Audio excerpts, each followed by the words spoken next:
people. I ain't outside today. I ain't walking. Uh, if you do know, I'm from Houston, and we had this hurricane that rode through and knocked out all the power, man. We had trees down over the street. We had a lot of stuff going on, man. Houston is a mess right now. So we were without power. So we had friends in Austin, and we decided to, make the trek on up to Austin. So yeah, man, we just out here, man, chilling out. So, of course, I had to do my little Bible study this morning, man, and a message came through. And so, this message is going to be a little bit different. And it's for a specific group or groups that combine one of people. And so, we go into a time, man, where tempers are flaring. And we just went through a hurricane and we got to see tempers flare, man. We were at the gas pump, and I'm talking about the lines for the gas pump were long, long, long. And so we get up there, and the guy cuts us in the line.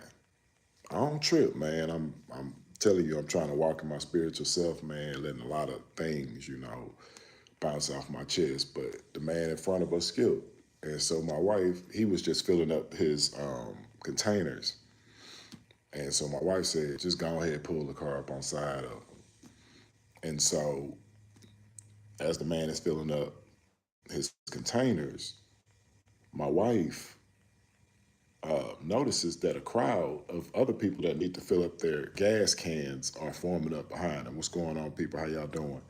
I'm just telling the story about how Hurricane Beryl is affecting Houston and how tempers are getting out of whack. So, yeah, man, a line formed. So my wife said, go ahead, get out. And just so the people know you have been in line. And so I get out, and the man finishes with his gas cans. And so I'm about to put my card in because, of course, my car is sitting right here. And the lady just jumped on me like, we were waiting here.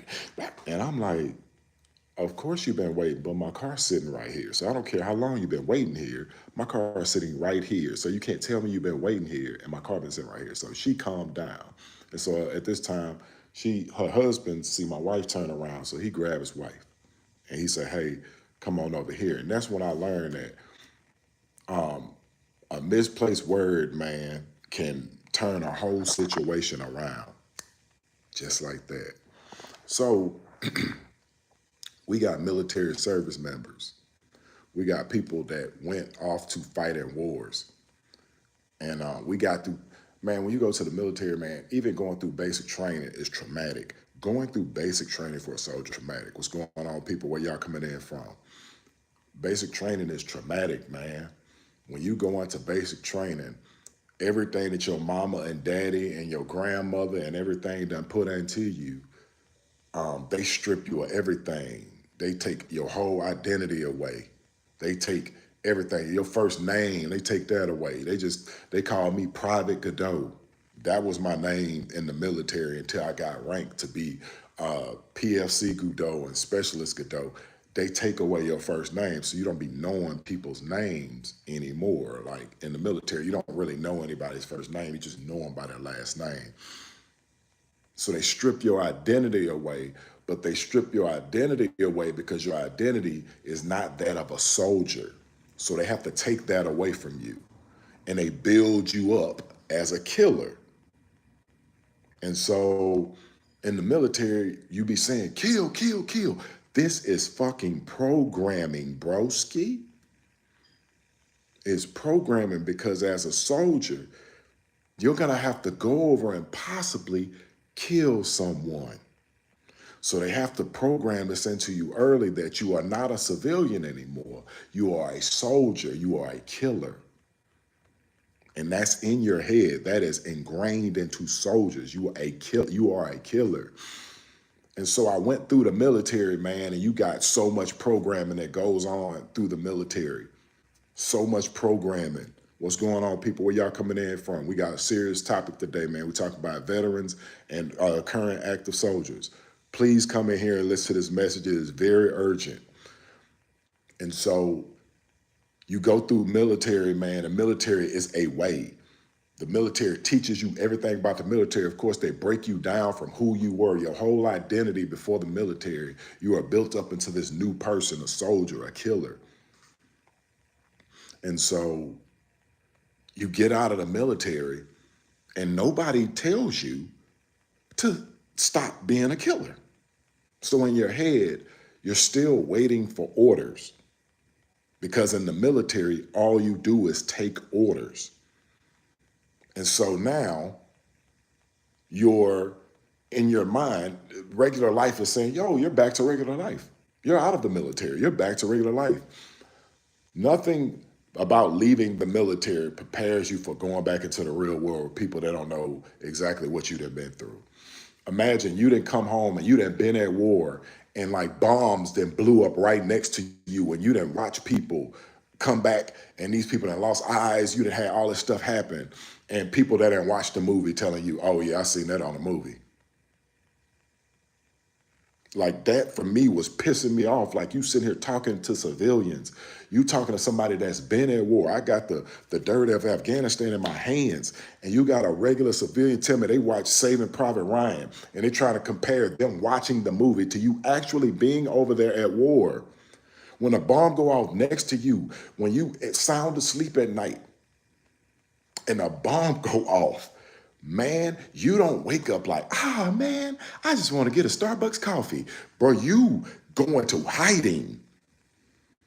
It does something to you. But when we went over to war, bro, I was in war for 6.5 years in Afghanistan and Iraq. And when this stuff is happening, all these bombs are going off, you rationalize it. And I'm gonna tell you about the human mind and what it does, because I went over as a contractor and I had to work with veterans. You have to work with these soldiers. You have to work with them. They wanted, so when you work overseas, you have 3 contractors for every soldier. What's going on, people? Where y'all coming in from? Say hi, what's going on, man? We got a serious subject. We're talking about veterans and armed service members. And so you go over there and they take you through all these briefings when you go to war. They say, hey man, do not become complacent. Do not become complacent. And you be like, complacent? What you mean? They be like, when bombs go off, run to the bunker. Don't grow complacent. Don't sit in your office and say, okay, I hear the siren, it always go off. I'm not ready to say, run to the bunker every time. And when you going through this training, you say to yourself, I'm always gonna run to the bunker, blah, blah, blah. But you become complacent. And when these things happen, when bombs go off, eventually, like when a year into it, when I was working overseas, a bomb would go off and we just keep working. Because you grow complacent. This is natural, this is human nature. I ain't talking about foolishness. I'm talking about actual human nature. You grow complacent. This is human nature. We over there, man, I'm telling you, this is a story of complacency. Let me tell you a story. This is what actually happened when I was in Iraq. We used to work by, we worked on the airfield. So we worked where all of the planes and stuff took off. And we also worked where all the fuel was being stored. So we're in between the airfield and the fuel being stored. We worked in the warehouse right in between this. Wow, lights going off. That's crazy. We're in Austin and lights going off. But we had to flee out of Houston because we had no lights. They said we're probably not gonna have lights for 2 weeks. But so we're in the office, bro. We're in the office, and the general manager, she's sitting at her desk, and we all just sitting around laughing, talking about whatever. And so the siren go off, and all the soldiers, because we work in a warehouse with soldiers, the sirens go off. Every time a rocket come over the fence, the sirens go off. Whatever Israel is living by, this Iron Dome, that's exactly what we were living under over on this base. And so when the sirens come off, sometimes these bombs make it over the fence. When they make it over the fence, the sirens come on. You're supposed to run to the bunker. So at this time, we've grown complacent. And I'm on the other side of the warehouse at this point. I done left this conversation with the other side of the warehouse. They're over there still having this conversation, and they watching these soldiers take off running to the bunker. We're, as civilians, we've grown complacent. That bomb came right and hit my goddamn manager right on the back. Boom. Hit her right on the back, but the bomb did not go off. This is God's favor, man. Over there, we got to see God's favor in real life. People be like, oh, God's favor. I found $10 today on the ground. This woman, a rocket came through the wall, and the wall stopped the rocket from coming all the way, and it hit her in the back, and she fell onto her desk and got up, and they all ran to the bunker. And so when I come from the other side of the building and I see them, I said, what happened? And she said, a fucking bomb just hit my back. A fucking bomb just hit my back. And so when you call in on the radio, you're not supposed to call in and say, a bomb hit my back. Because whatever the Al-Qaeda, they're listening in on the radio too. They want to hear if the rockets hit. And so she's on the radio like, a bomb just hit our warehouse. A bomb just hit my back. Like, and they're like, ma'am, don't talk like that on the radio. They're trying to have her remain calm. But what you don't understand is a rocket just came through and almost killed this woman. That's a real life story. I remember we were out there and we were outside working in the field, and we were working right by the perimeter of the whole base.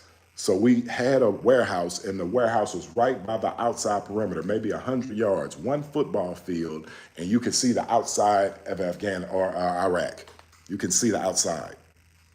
So if somebody was 100 yards and they was a sniper and they could go from 500 yards, they could hit me right in the forehead.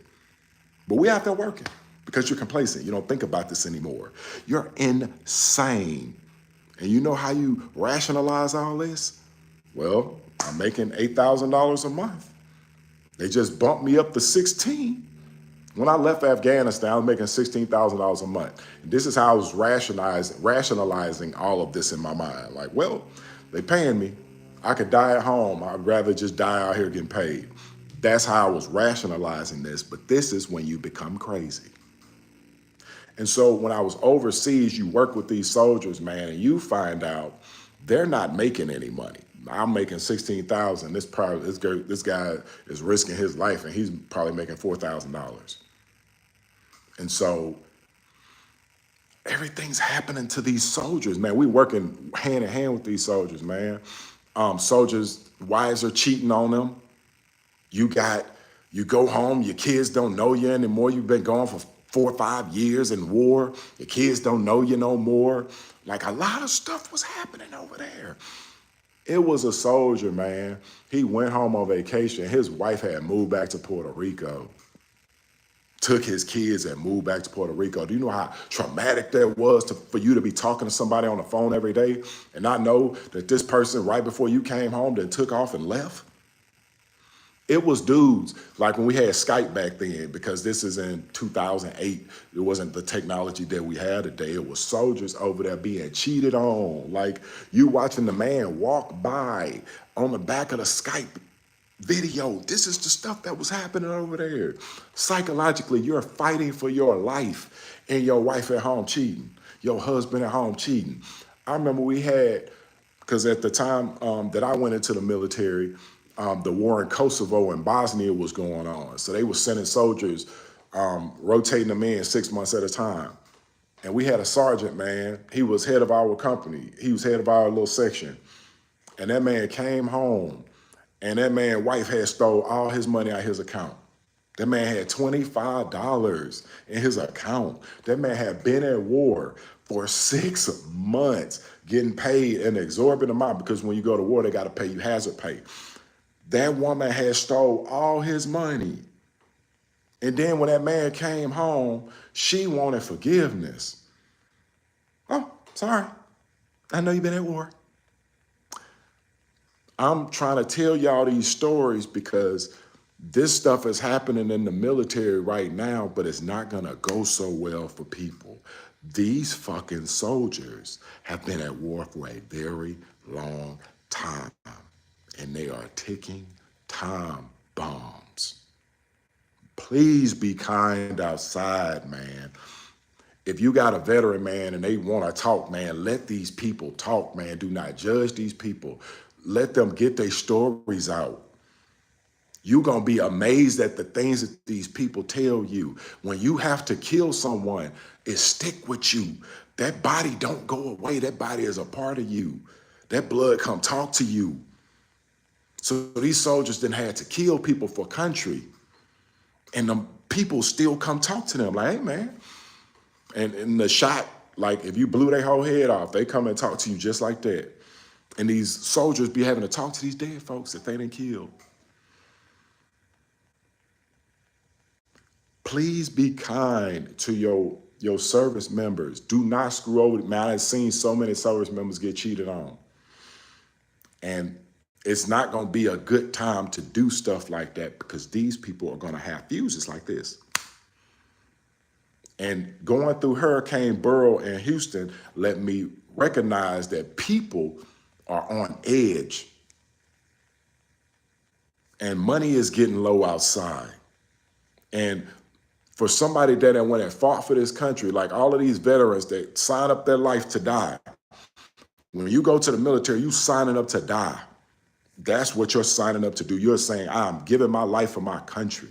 I'm signing my life over. I am government issue. I am GI. When you come home and you can't find a job, remember those veterans that, man, go watch them videos of them veterans that came home from Vietnam. Go watch them. They were mad because there was no jobs. These veterans are about to experience the same things. They done went over and fought for y'all for 20 years. Well, they were fighting for our safety. Those veterans were fighting for our safety. When you don't have jobs for these veterans, they're going to flip. These people are real people that went and did something that was out of nature, God's nature. God's nature is do not kill, and it's for a reason. It's a spiritual reason. But America changed it to God and country. And so these soldiers are going to come home and they're not going to find the employment of times past. And they're going to be angry because nobody has been listening to them. These soldiers then went through some stuff. Remember, you've been knocking over governments for 20 years. You have been sending soldiers to fight for 20 plus years in country to country to country to country. This wears on the spirit of a soldier. Let me tell you about this soldier I worked with, man, in Iraq. This soldier, man, he was a young kid. He was 26 years old. He had a wife. It was him and his wife.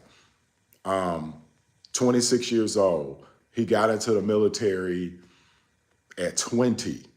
He got into the military at 20 years old. So we had a high-ranking commander that came to the base.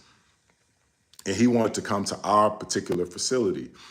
So he comes in, and you know, they have to do the little dog and pony show. They put their hands on their hips and talk to all the soldiers. Because when you put your hands on your hips, that's the high-ranking guys can do that.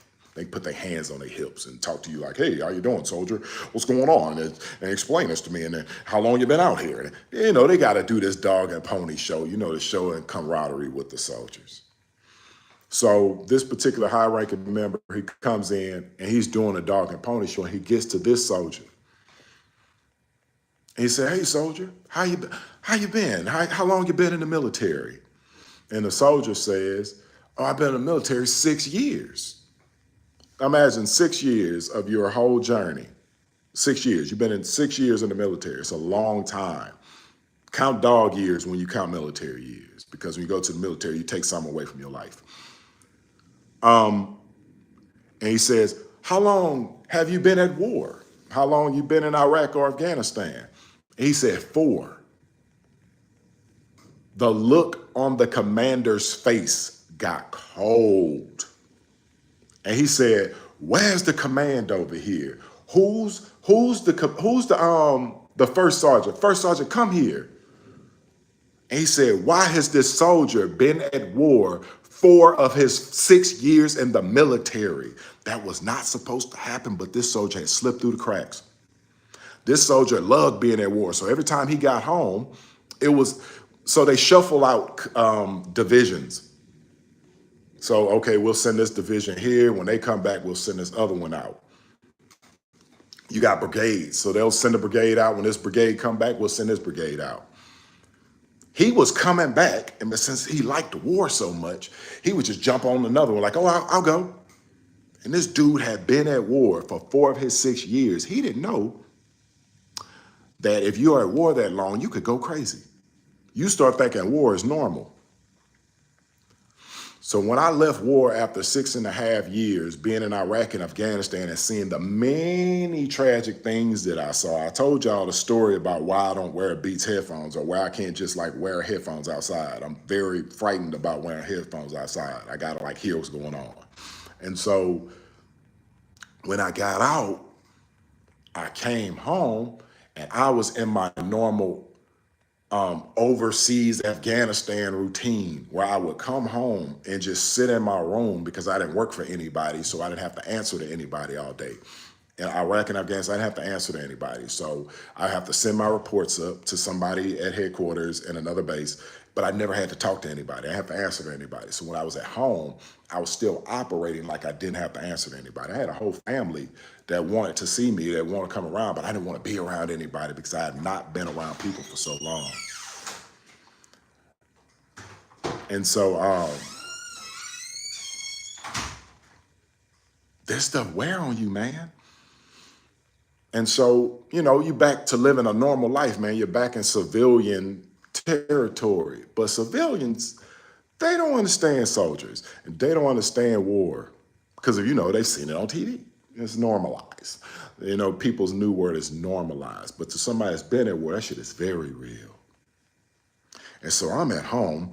And I done started a company, man. I started doing government contracting. I'm working with this lady who's showing me the ropes. Well, this lady ended up stealing $60,000 from me. And this is when I knew I had lost my damn mind. It was this girl I was messing with at the time, and she had worked. I don't know, she had worked for a law firm. I was like, I know this girl, she had stole some money from me. I'm a person that makes people feel very sympathetic about my things that happen to me. I'm a Pisces, man. I could tell a story and make you feel it.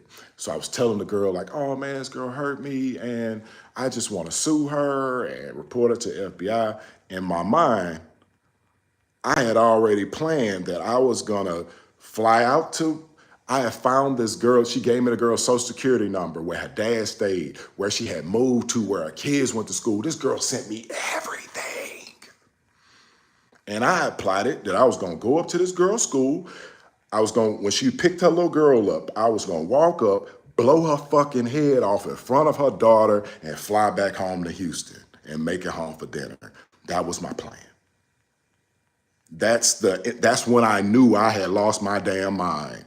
And so I'm gonna tell you how I talked to God. I went inside of my closet and I had my gun.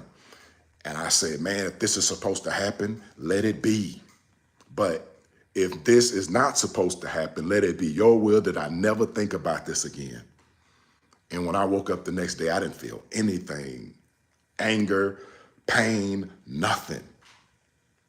God like said, okay, let me get this pain away from my son before he gonna kill this woman.